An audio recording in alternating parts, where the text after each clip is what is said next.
Guys, जोङो दायो lotus temple-आव फैदों। दिनैनि भिडिअ'आ जाहैबाय दिनैहाय जोङो सानैजों lotus temple-आवहाय बेरायनो फैदों आरोना स' जाहाय नोंथांमोननो दिन्थिगोन नोंथांमोना जुदि आंनि भिडिअ'खौ नायनो इन्टारेस्टेड नायलांबाय थागोन आरो ना मा होनो बिदिब्ला भिडिअ'खौ स्टार्ट खालामसै हेलौ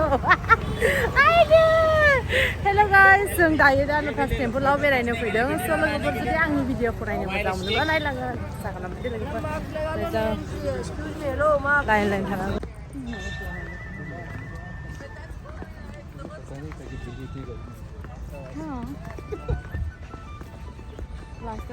जि मोजांलै ने थाबायनांगौ नामा नो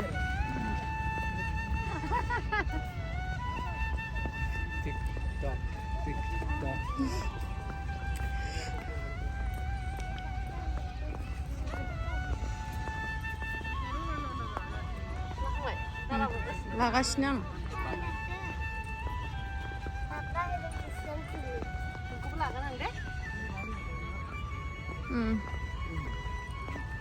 जाबाय गाइस दायो जोङो नै थाबायगासिनो lotus temple-आव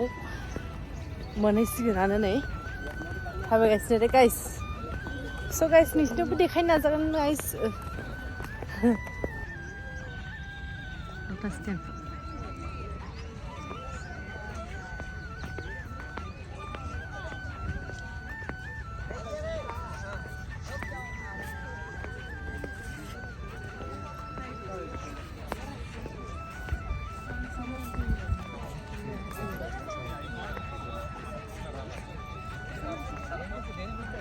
खोमसिसो नुयो माथो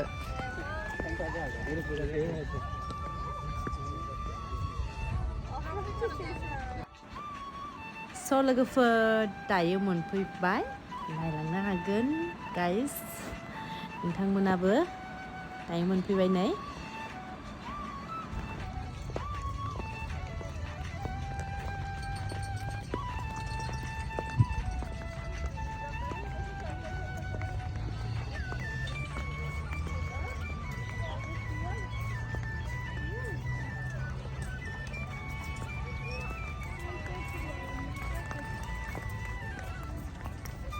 जि मानसि फैखायोना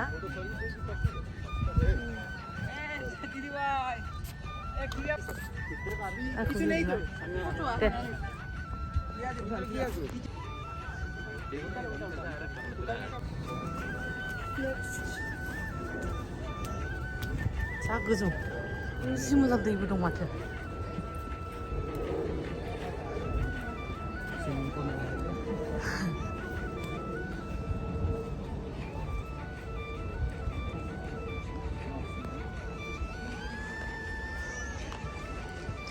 जा मोजां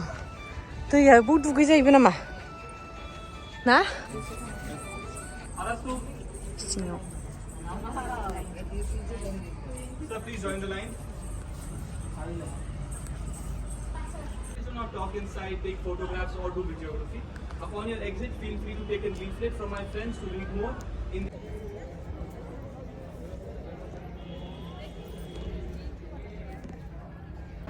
So guys, जोङो ओमफ्रायो lotus temple सिङावहाय हाबनानै फैबाय ओमफ्राय फट' भिडिअ लानो मोना ओमफ्राय स' बुहुद मोजां मोनो सिङाव बुहुद मोजां माने गावनि गोसोखौनो अबाव दं बहा दं माने गासैखौबो बावनानै माने ओरैबायदि साइलेन्ट ओरैबायदि मोजां थानो सिङाव माने ओरैबायदि माने मा होनो जिरायबाय थानो माने ओरैबायदि मोजां आरो सिङाव लोगोफोर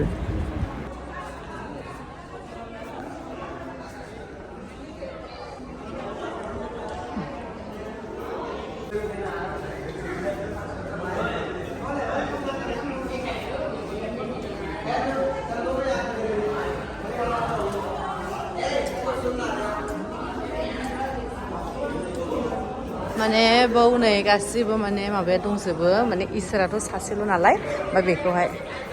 of God is one and the same lotus temple-आव फैनानै माबायदि मोनखो मोजां मोनदों ना बढ़िया मोजां मोनदों peaceful आंबो बहुत मोजां मोनदों बिराद शान्ति बिराद पिस आरोना बिराद मोजां आंबो बुहुत मोजां मोन्दों फैनानै गोसोखौ माने एखेबारे ओरैबायदि मोजां मोनखायो गोसोखौनो बहा दं माने जेबो मिन्थिना बिराद मोजां मोनो ओमफ्राय जोङो दा दख'ना लाबोनानै दख'ना गाननो नागिरदों ओमफ्राय दख'ना गाननानै फट' लानोसै आरामसे जोङो दायो दख'ना गानखांबाय नै दायो स्टार्ट खालामसिगोन दख'ना गानखांबाय मालाबो लाबोदोंसोनों ठीक है फट' लानोनो माइनाव Thank you so much नै जेब्लाबो नोंथांमोना खोनाखाबाय दा बेबायदिनो कमप्लिमेन्ट मोनो आरोना जेरावनो आङो बाहेरायाव थांबाथाय दख'ना गानो बिदि कमप्लिमेन्ट मोनखायो जोंनि दख'नाया बेसे समायना नोंथांमोना मिथिखाबाय दा so beautiful okay thank you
beautiful lady ला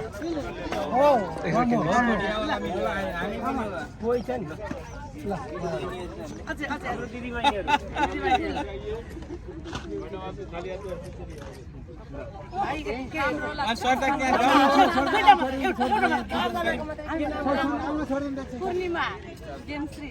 छोड़ दे ओ बड़े भाई माने छोड़ कोई थैलेंड डाल के लेके जमा करना आगे वाओ ब्यूटीफुल सारी बात